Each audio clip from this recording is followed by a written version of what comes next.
कौन है छठ मैया और क्यों करते हैं इनकी पूजा। छठ पर्व षष्ठी का अपभ्रंश है।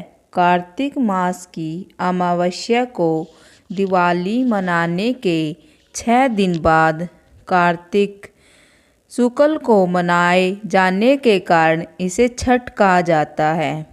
यह 4 दिनों का त्यौहार है और इसमें साफ सफाई का खास ध्यान रखा जाता है। इस त्यौहार में गलती की कोई जगह नहीं होती। इस व्रत को करने के नियम इतने कठिन हैं, इस वजह से इसे महापर्व और महापर्व व्रत के नाम से संबोधित किया जाता है। कौन है छठी मैया। मान्यता है कि छठ देवी सूर्य देव की बहन और उन्हीं को प्रसन्न करने के लिए जीवन के महत्वपूर्ण अवयवों में सूर्य में जल की महत्ता को मानते हुए इन्हें साक्षी मानकर भगवान सूर्य की आराधना तथा उनका धन्यवाद करते हुए माँ गंगा, यमुना या किसी भी पवित्र नदी या पोखर तालाब के किनारे यह पूजा की जाती है। षष्ठी माँ यानी छठ माता बच्चों की रक्षा करने वाली देवी है। इस व्रत को करने से संतान को लंबी आयु का वरदान मिलता है। मार्कंडेय पुराण में इस बात का उल्लेख मिलता है कि सृष्टि की अधिष्ठात्री प्राकृतिक देवी ने अपने आप को 6 भागों में विभाजित किया है। इनके छठे अंश को सर्वश्रेष्ठ मातृ देवी के रूप में जाना जाता है। जो ब्रह्मा की मानस पुत्री है, वो बच्चों की रक्षा करने वाली देवी है। कार्तिक मास के शुक्ल पक्ष की षष्ठी को इन्हीं देवी की पूजा की जाती है।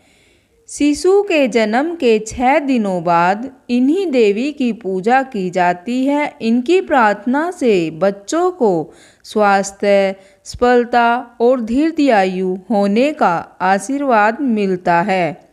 पुराणों में इन्हीं देवी का नाम कात्यायनी बताया गया है, जिनकी नवरात्रि की षष्ठी तिथि को पूजा की जाती है। छठ व्रत कथा के अनुसार प्रियव्रत नाम के एक राजा थे। उनकी पत्नी का नाम मालिनी था। दोनों की कोई संतान नहीं थी। इस बात से राजा और उसकी पत्नी बहुत दुखी रहते थे।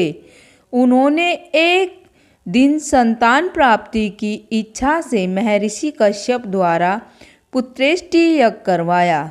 इस यज्ञ के फलस्वरूप रानी गर्भवती हो गई। 9 महीने बाद संतान सुख को प्राप्त करने का समय आया तो रानी को मरा हुआ पुत्र प्राप्त हुआ। इस बात का पता चलने पर राजा को बहुत दुख हुआ।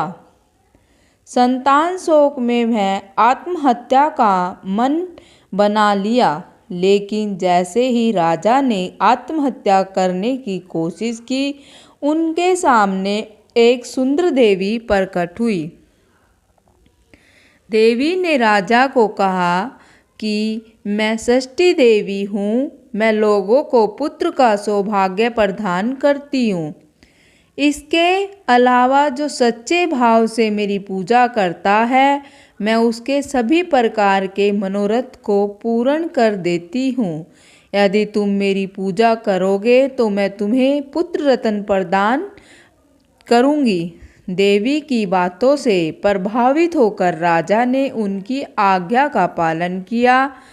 राजा और उनकी पत्नी ने कार्तिक शुक्ल की षष्ठी तिथि के दिन देवी षष्ठी की पूरे विधि विधान से पूजा की। इस पूजा के फलस्वरूप उन्हें एक सुंदर पुत्र की प्राप्ति हुई। तभी से छठ का पावन पर्व मनाया जाने लगा। छठ व्रत के संदर्भ में एक अन्य कथा के अनुसार जब पांडव अपना सारा राजपाट जुए में हार गए, तब द्रौपदी ने छठ व्रत रखा। इस व्रत के प्रभाव से उनकी मनोकामनाएं पूर्ण हुई तथा पांडवों को राजपाट वापस